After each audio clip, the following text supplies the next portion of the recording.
Assalamualaikum warahmatullahi wabarakatuh. Jumpa lagi bersama saya channel Pepen Febriandi. Kali ini kita akan membahas saham Cisadane Sawit Raya. Kode sahamnya CSRA.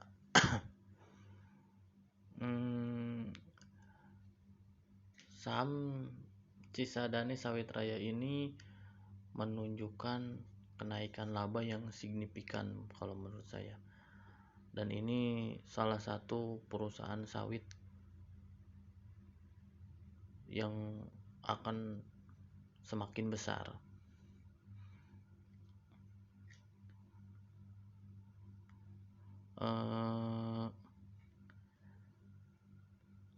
Nah, di sini bisa dilihat market cap 1 triliun, laba di 3 semester udah 178 miliar. Artinya hampir 18%, 17% labanya. Nah, di sini bisa lihat di IPS 2021 116 perak per lembar saham laba bersihnya IPS-nya. Dengan harga 498 itu 20%-an dari harga. Itu adalah laba yang cukup besar. Artinya butuh sekitar 4 tahun 5 tahun untuk balik modal. Walaupun sih PBP-nya emang terhitung di atas 1, tetapi fair-nya itu 4,2 kali. Oke. Porsi publiknya ada 20%. Nah, yang menarik adalah Cisadane Sawit Raya ini sudah mulai membagikan dividen di tahun 2021. Oke. Kita lihat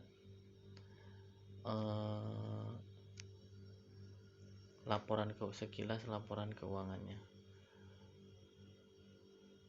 Oh iya, kita akan membahas sedikit tentang apa sih fungsi sawit untuk kehidupan kita.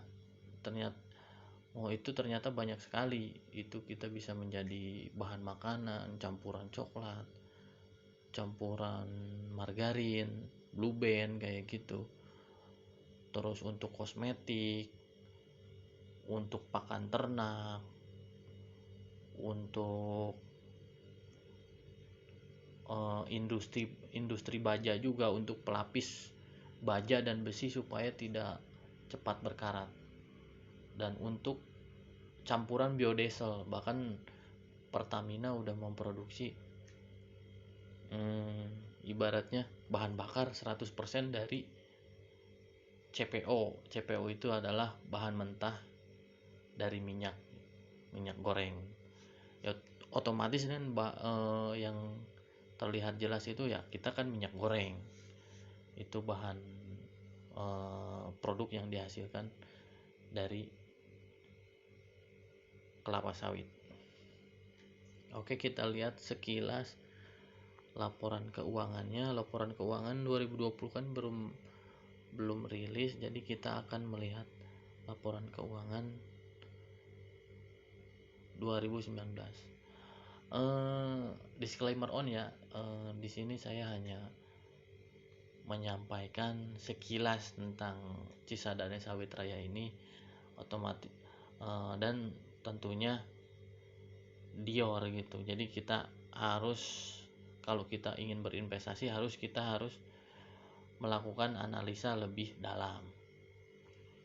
Di sini terlihat Cisadane Sawit Raya ini dia terus mengakuisisi perusahaan lain. Nah, di sini berdirinya tahun 1983. Nah, di 2007 aja udah kapasitas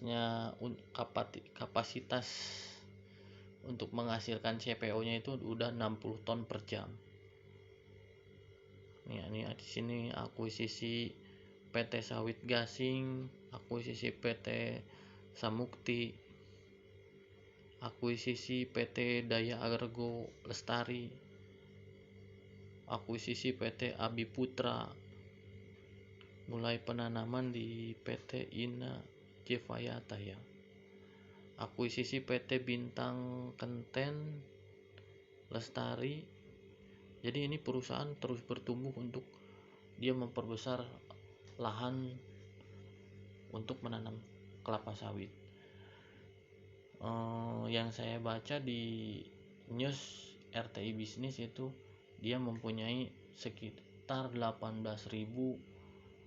luas penanaman kelapa sawit.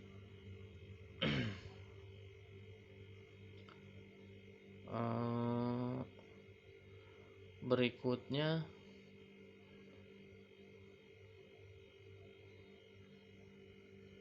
nah ini anak usahanya banyak. Nah, wah ini kelapa sawitnya terhampar luas ya. Nah, di sini saya untuk daerah ini apa? Nah, ini pabrik kelapa sawitnya daerah yang mana ya? Bentar. Nah, ini. Wow. Karyawannya ada 3.512. Lahan yang tertanam inti itu ada 17.894,5 hektar dan lahan yang menghasilkan baru 13.750,9 hektar. Produksi tandan buah segarnya itu ada 290 juta ton ya ini kan.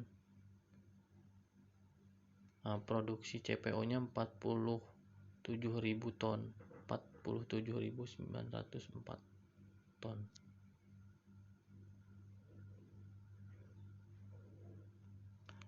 Nah, ini kita lihat di ininya di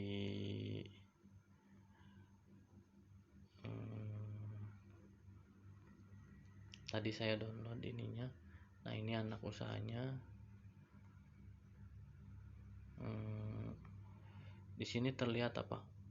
Kasnya sangat bertumbuh ya dari 41 miliaran menjadi 174 miliaran.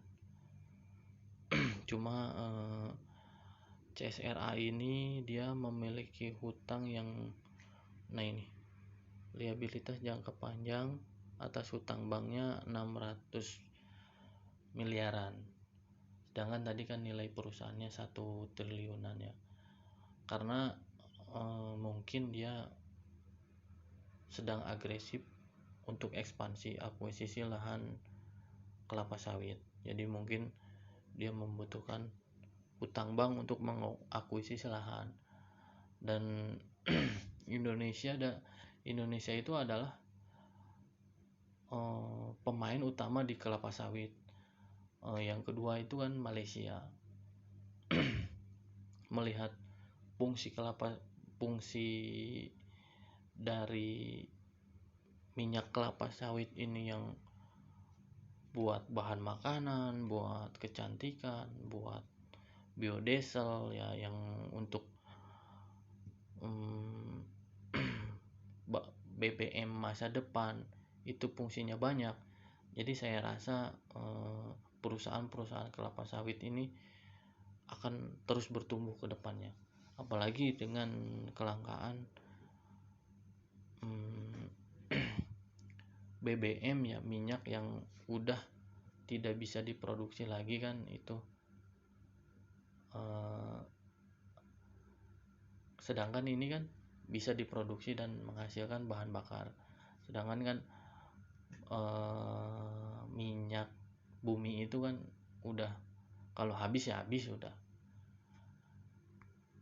Nah, liabilitas. Nah, ekuitasnya 750 miliar dan ada peningkatan ekuitas yang signifikan juga di sini dari 572 miliar menjadi 751 miliar. Saya rasa ini nih laba per sahamnya itu 87 di semester 3 2021 dan tadi ada di RTI itu kalau satu tahun laba bersihnya sekitar 116. Saya rasa CSRA ini akan masih bertumbuh ya, mungkin dari harga itu bisa untuk apalagi dengan harga CPO yang terus meningkat itu bisa harga sahamnya itu bisa nyampe 2 kali atau 3 kali lipat. Dan yang menariknya CSRA ini mulai membagikan dividen sehingga kita dapat keuntungan dari dividennya juga. Mungkin sekian penjelasan saya tentang CSRA ini. Tentunya masih banyak kekurangan. Silakan komen jika ada kritik, saran.